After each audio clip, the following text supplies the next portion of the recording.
Allahumma pakai kaf ya. Allahumma kfinihim bima syi'ta. Allahumma kfinihim bima syi'ta. Allahumma kfinihim bima syi'ta. Ya Allah, hancur leburkan mereka sekehendakmu ya Allah. Mau sedikit mau banyak terserah Allah Subhanahu wa taala, tapi jangan ganggu kami, kurang lebih begitulah. Allahumma kfinihim bima syi'ta. Allahumma kfinihim bima syi'ta. Allahumma kfinihim bima syi'ta. Gunung itu bergoyang dan semua tentara raja mati kecuali dia sendiri yang tetap berada di gunung. Dan gulam ini turun kemudian dan menghampiri sang raja. Rajanya heran, kemana tentara saya? Si anak muda jawab, dia jatuh semua dari gunung. Coba bayangkan itu, ya, dahsyat doa ini. Singkat, amalkan. Supaya apa? Supaya kalau antum diganggu sama orang, bacalah doa itu sebanyak-banyak.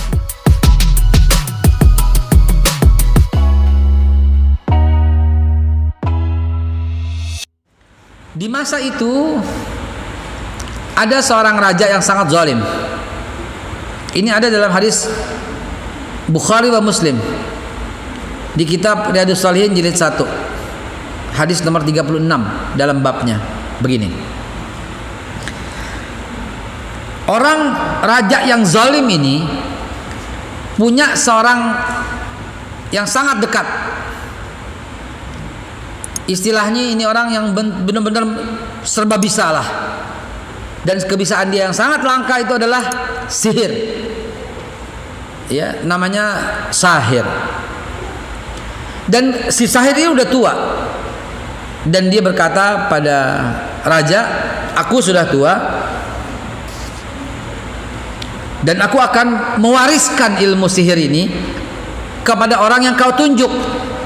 Maka tunjuklah seorang pemuda agar aku bisa memberikan ilmu sihir ini dan kelak menggantikan kedudukanku di sisimu. Maka kemudian si raja tadi mengambil seorang anak muda kepercayaan. Ini langka nih kisah nih.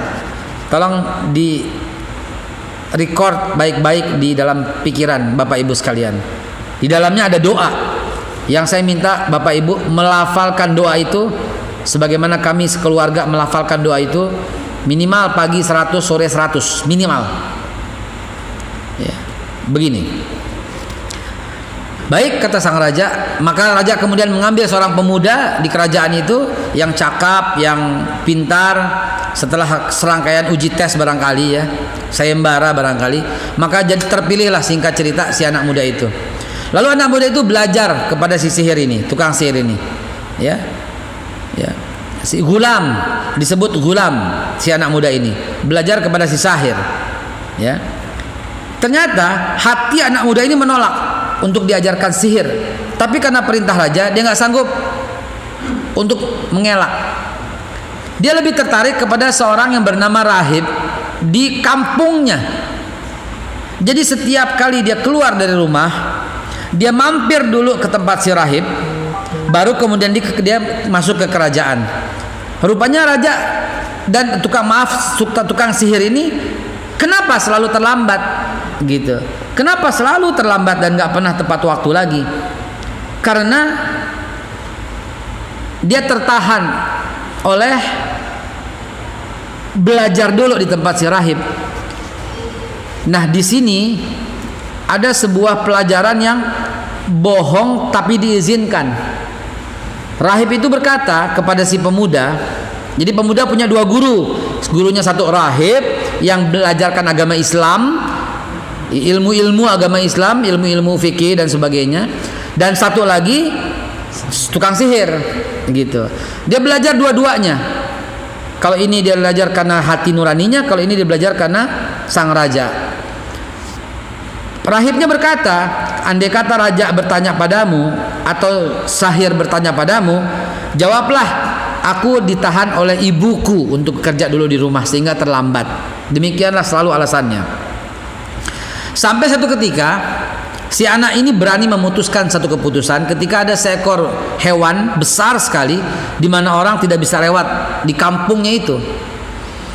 Maka dengan mengucap bismillah, anak muda ini, si gulam ini memegang batu dan dia berkata, ya Allah, bila ajaran rahib lebih kau sukai, maka bunuhlah hewan ini.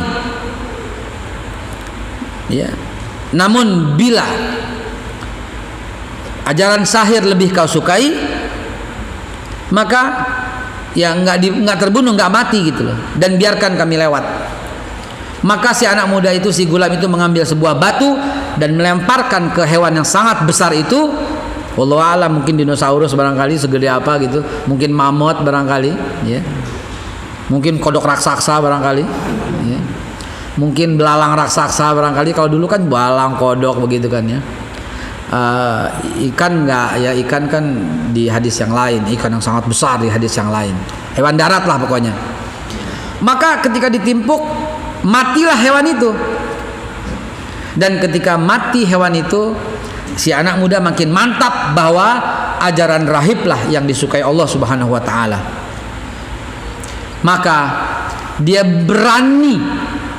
memberanikan diri untuk menyampaikan kepada raja, berimanlah kepada Allah Subhanahu wa taala. Begitu. Si sahir pun dikatakan berimanlah kepada Allah Subhanahu wa taala, gurunya ini. Ya. Berimanlah kepada Allah Subhanahu wa taala. Loh, kata si raja, bukankah aku? Tidak. Tuhanmu dan Tuhanku adalah Allah Subhanahu wa taala. Oh, nggak boleh diamin ini anak. Kata sang raja begitu kurang lebih. Menunjak ini anak. Maka sang raja mengumpulkan tentara dan membawanya ke tengah atas gunung dan kemudian dilemparkan ke gunung. Begitu. Sebelumnya ada kisah yang sangat menarik. Apa itu? Si raja itu membunuh semua orang yang mengikuti si anak muda ini. Tapi tidak membunuh si anak muda. Dirayu sedemikian rupa supaya kembali ke agama nenek moyang si sahir itu. Maka sang raja kemudian membawa tentara, membawa ke atas gunung dan dibuang. Apa doa anak muda itu? Ini yang perlu antum catat, antum rekam dan baca. Singkat doanya. Anak muda itu berdoa, Allahumma kfinihim bima syi'ta. Ya Allah, binasakan mereka sekehendakmu. Doanya itu doang. Allahumma kfinihim bima syi'ta. Allahumma ikfinihim. Allahumma pakai kaf ya. Allahumma kfinihim bima syi'ta. Allahumma kfinihim bima syi'ta. Allahumma kfinihim bima syi'ta. Ya Allah, hancur leburkan mereka sekehendakmu ya Allah. Mau sedikit mau banyak terserah Allah Subhanahu wa taala, tapi jangan ganggu kami, kurang lebih begitulah. Allahumma kfinihim bima syi'ta. Allahumma kfinihim bima syi'ta. Allahumma kfinihim bima syi'ta. Gunung itu bergoyang dan semua tentara raja mati kecuali dia sendiri yang tetap berada di gunung. Dan gulam ini turun kemudian dan menghampiri sang raja. Raja heran, kemana tentara saya? Si anak muda jawab, dia jatuh semua dari gunung. Coba bayangkan itu. Ya, dahsyat doa ini. Singkat, amalkan. Supaya apa? Supaya kalau antum diganggu sama orang, bacalah doa itu sebanyak-banyaknya. Hadis Nabi ini, Pak. Doain selamat boleh. Doain begitu juga ada hadisnya. Boleh-boleh aja, ya. Atau minimal doa tidak ganggu kita lagi, begitu, ya. Tapi doa itu sangat luar biasa.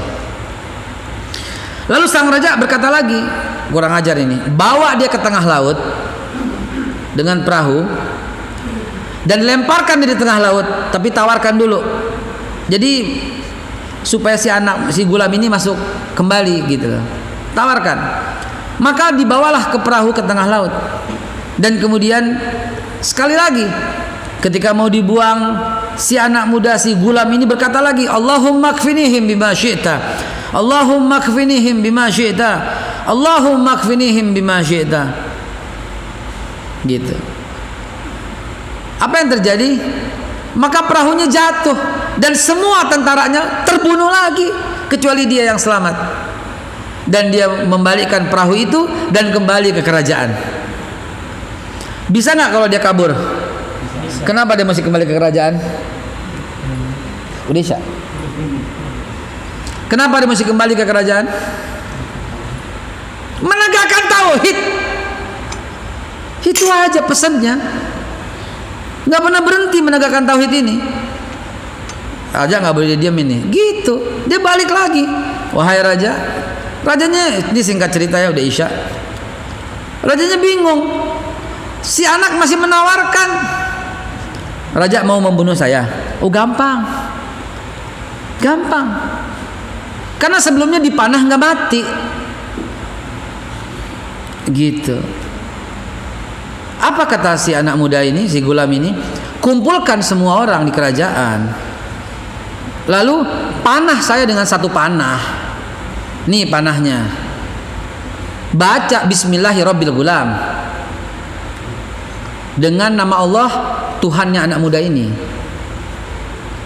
Bismillahirrabbilgulam. Ya, bihadzal gulam. Ini anak muda ini. Doakan itu, saya mati. Baik kata sang raja. Sang raja ini bodoh ternyata. Ya. Tolol ternyata. Dikasih argumentasi begitu aja udah nyerah. Baik kata sang raja. Maka si gulam ini dikumpulkan seluruh rakyatnya yang kafir, yang beriman bahwa raja itu Tuhan. Maka sang raja mulai memanah dan dia berkata, Bismillahirrabbilgulam. Dengan nama Allah Tuhannya ini pemuda. Setelah semua menyaksikan bahwa dibunuh nggak mempan ini anak muda, dilepas panah seketika dan syahidlah anak muda itu. Kok bunuh diri? Enggak. Walaupun dia wafat, tapi ini enggak dihitung bunuh diri. Ini dakwah. Lalu serentak rakyat di negara itu berkata, amanna birabbil gulam. Kami beriman dengan Tuhannya anak muda ini. Dan matilah sang raja ditabur oleh rakyatnya sendiri. Allah alam bisawab. Kalau yang kalimat terakhir itu omongan MH Ainun Najib.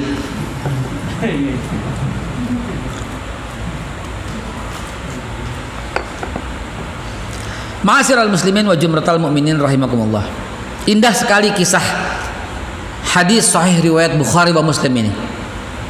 Ya, yang terjadi pada masa antara Nabi Allah Isa dengan Nabi Allah Muhammad sallallahu alaihi wasallam. Ya, antara itu. Dan Rasulullah ceritakan kisah itu. Artinya jamaah sekalian, perjuangan menegakkan tauhid itu nggak pernah berhenti. Walaupun di masa fatrah seperti itu, di masa kekosongan seperti itu. Maka jadilah para pejuang menegakkan kalimat tauhid. Bagaimana mau jadi pejuang penegakkan kalimat tauhid? Beli buku aja sayang gitu loh. Pusing nggak loh? Milikin betulan, baca baik-baik, rekam baik-baik di kepalamu, pahami baik-baik, lalu amalkan baik-baik. Ini bukan diamalin di jalanan bawa parang, bawa kayu, nauzubillah, bukan. Diamalkan dalam pikiran anak-anakmu agar tauhidnya kuat di zaman yang penggerogotan tauhid ini terasa sekali dari pihak-pihak yang ingin menjatuhkan dan mendiskreditkan tauhid. Jelas itu. Ada gitu. Karena itu kita lawan dengan ilmu pengetahuan, mencerdaskan kehidupan bangsa, memajukan kesejahteraan umum. Dalam rangka itulah insya Allah buku ini manfaat buat teman-teman sekalian. Akhir kalam karena sudah Isya.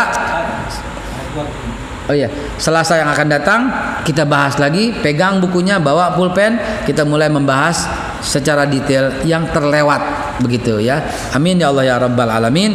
Jilid 2-nya on the way, sedang dalam proses percetakan ya, karena saya masukin lagi 212, saya masukkan lagi RUU HIP. Hadanallahu wa iyyakum ajmain. Ada di bawah bukunya, silahkan miliki. Billahi taufik wal hidayah, walafu minkum. Wassalamualaikum warahmatullahi wabarakatuh. Ini punyanya Ittihad. Ittihad belum punya soalnya.